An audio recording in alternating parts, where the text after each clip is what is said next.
அப்பா நம்ம எதுக்காக இங்கே வந்திருக்கோம்? ஆமாம், யார் அந்த உத்தம? அவனால் நமக்கு என்ன யூஸ்? யூஸ் இருக்குடா. இந்த அண்ணாமலையை வீழ்த்தணும்னா நமக்கு அந்த உத்தமன் வேணும். என்னப்பா சொல்கிறீங்க? அந்த உத்தம அண்ணாமலையோட மருமகன். அவன் எப்படி நமக்கு ஹெல்ப் பண்ணுவான்? நிச்சயமா உதவி பண்ணுவான். ஏன்னா அவன் உடம்புக்குள்ளேயும் பழி வாங்குற ரத்தம் தான் ஓடிக்கிட்டு இருக்கு. என்னப்பா சொல்கிறீங்க? எனக்கு ஒரே கன்ஃபியூஷனாக இருக்குது. அதெல்லாம் நேரம் வரும்போது சொல்றேன். இப்ப எப்படியாவது அவனை நம்ம வழிக்கு கொண்டு வரணும். அவனால தான் நாம நினைச்ச காரியத்தை சாதிக்க முடியும். சரிப்பா, ஒருவேளை அவன் நம்ம வழிக்கு வரலன்னா? கண்டிப்பா வருவான். இல்லைன்னா நான் வர வைப்பேன். அண்ணாமலையோட கால சுத்திர பாம்பா இருந்தா அவனைத்தான் அனுப்ப போறேன். என்ன சார், ரொம்ப யோசிக்காம வாங்க சார். சார், உங்க அண்ணாமலை மேடத்துக்கு வேணா அவர் எதிரியா தெரியலாம், ஆனா ரொம்ப தங்கமானவர். அவரை நம்பினவங்கள எப்பவும் கைவிட மாட்டார் சார். தைரியமா வாங்க சார். இல்ல, திடீர்னு இப்படி கடை முன்னாடி வந்து நின்று கூப்பிடுறாரு, அதான் கொஞ்சம் யோசனையா இருக்கு. ஒருவேளை அண்ணாமலத்தைய பழிவாங்க நம்மள உதவி கேட்பாரோ? போய் தான் பார்க்கலாம்.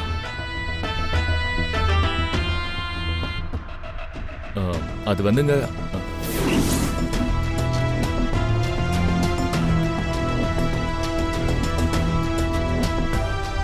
ரொம்ப யோசிக்காம வாங்க சார். யோ கொஞ்சம் அமைதியாரியா, என் அத்தை வராங்க. என்ன சார், நான் அவ்வளவு சொல்றேன், இன்னும் தயங்குறீங்களே? வாங்க சார். யோ கிளம்பியா? எங்க வந்து யார்கிட்ட பேசிட்டு இருக்க? இல்ல சார், நீங்க ஒரு தடவை மீட் பண்ணீங்கன்னா. நீ தேவையில்லாம பேசிக்கிட்டு இருக்க. மரியாதையா அடி வாங்குறதுக்கு முன்னாடி ஓடிடு. இல்ல சார், ஒரே ஒரு டைம் வந்து மீட் பண்ணுங்க சார். போயா வெளிய.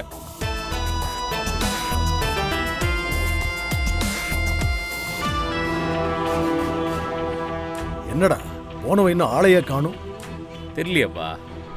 பா, என்னப்பா தனியாக வர்றாரு? ஏய், என்னடா ஆச்சு? எங்க அவன்?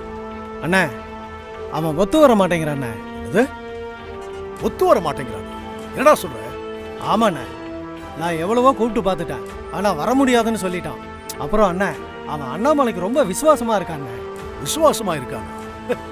அது தப்பாச்சே. அவன் அப்படி இருக்க வாய்ப்பே இல்லை. எங்கேயோ இடிக்குதே. சரிப்பா, இப்போ அடுத்தது என்னதான் பிளான் பண்ண போறோம்? அதை ஏற்கனவே முடிவு பண்ணிட்டேன். அதோ வரான் பாரு நம்ம ஆளு.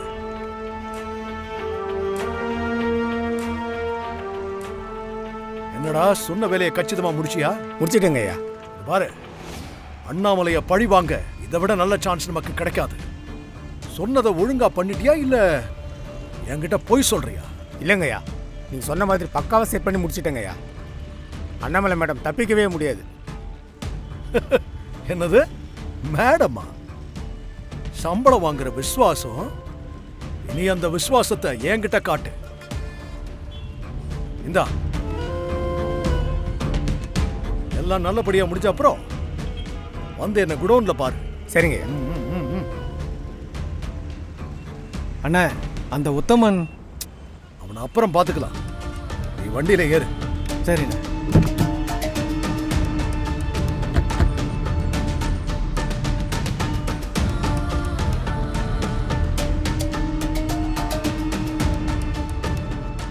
என்ன, எங்க போயிட்டு வரீங்க? ஒன்றும் இல்லை மேடம், டீ குடிக்கலான்னு வெளியே போனேன். அப்படியா? சரி, போய் வேலையை பாருங்க. Okay madam. என்னங்க, உங்களுக்கு தான் வெயிட் பண்ணிட்டு இருக்கேன். என்ன வான்மதி, சொல்லுங்க. எனக்கு அர்ஜென்ட்டா கொஞ்சம் பணம் வேணுங்க. சித்தி உங்க அக்கவுண்ட்ல போட்டிருப்பாங்களே? அதெல்லாம் நேத்தே காலி ஆயிடுச்சு. அதுக்குள்ள காலி ஆயிடுச்சா? அப்படி என்னங்க செலவாயிடுச்சு?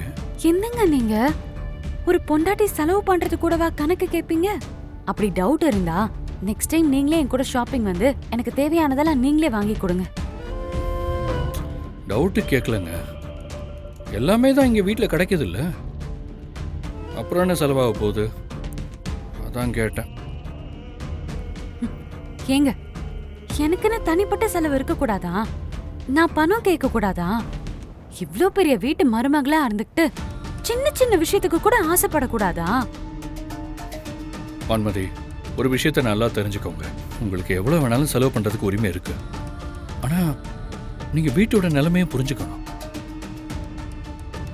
இங்க யாருக்கு பணம் வேணும்னாலும் சித்திக்கிட்ட சொல்லி தான் வாங்க முடியும். நான், வருண், ஏன் எங்க அம்மாவே அப்படித்தான். இது நம்ம வீட்டோட பழக்கம். அதனால தான் சித்தி மந்த்லி எல்லார் அக்கௌண்ட்லயும் கொஞ்சம் பணம் போட்டுருவாங்க.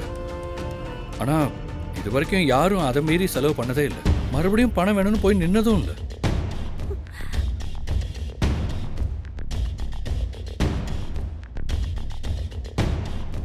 இப்போ உங்களுக்கு பணம் வேணும்னு கேட்டா சித்தி எவ்வளவு வேணாலும் கொடுப்பாங்க. ஏங்க இப்படி எல்லாத்துக்கும் உங்க சித்தி கொடுக்கற பணத்தை தான் எதிர்பார்த்துட்டு இருக்கணுமா? உங்க தம்பியெல்லாம் அப்படிதான் இருக்காரா? அவன் நிலைமை வேற, என் நிலைமை வேறங்க. அவன் அம்மாவோட பிசினஸை பாத்துக்கிறான். அவன் கையில ஒரு பொறுப்பு இருக்கு. அதனால அவன்கிட்ட தனியா காசு இருக்கு. ஆனா என்கிட்ட அப்படி இல்லை. அதென்னங்க, பெத்த பிள்ளைக்கு மட்டும் காசும் பொறுப்பும் இருக்கு, உங்களுக்கு தனியா எதுவும் இல்ல. அப்போ அவங்களுக்கு நீங்க முக்கியம் இல்லையா?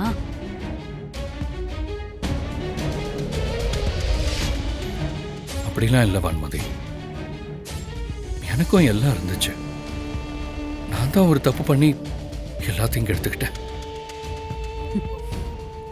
அது முடிஞ்சு போன விஷயங்க. இப்பதான் நமக்கு கல்யாணம் ஆயிடுச்சுல்ல, நீங்களும் இப்ப ஹாப்பியா தானே இருக்கீங்க. இனிமே உங்களுக்கு பொறுப்பை கொடுக்கலாம்ல. அண்ணாமலை, இந்த வருணை பாத்தியா? கொஞ்ச நாளா ரொம்ப சந்தோஷமா துரு துருன்னு ஏதோ ஒன்று பண்ணிக்கிட்டே இருக்கான். பழைய மாதிரி எல்லார் கூட பேசுறான், சிரிக்கிறான். அவன் முகத்துல புது சந்தோஷம் பிறந்த மாதிரி இருக்கு. ஆளே ரொம்ப மாறிட்டான். ஆமாக்கா, நான் தான் சொன்னேன்ல, வெண்ணிலாவை அவனுக்கு பிடிச்ச மாதிரி மாத்திட்டா அவன் தன்னால மாறிடுவான்னு. இப்பதான் மனசுக்கு நிம்மதியா இருக்கு. நீ வெண்ணிலாவை மாத்தி காட்டுறேன்னு சொன்னதை கேட்டு நான் கூட கொஞ்சம் பயந்தேன், இது நடக்குமா நடக்காதான்னு. ஆனா நீ சொன்ன மாதிரியே சாதிச்சுட்ட அண்ணாமலை. உன்கிட்ட கத்துக்க வேண்டியது நிறையவே இருக்கு. அத்தை, ஸ்வீட் எடுத்துக்கோங்க.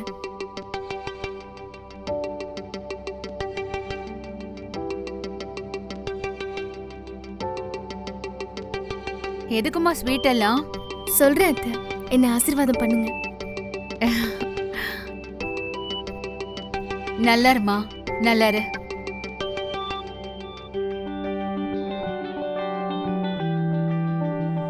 இப்ப சொல்லு, என்ன ஸ்பெஷல்? ஏன் திடீர்னு இதெல்லாம்? இன்னைக்கு மதர்ஸ் டே அத்தை. ஐயோ, அட ஆமால, நான் மறந்தே போயிட்டேன்.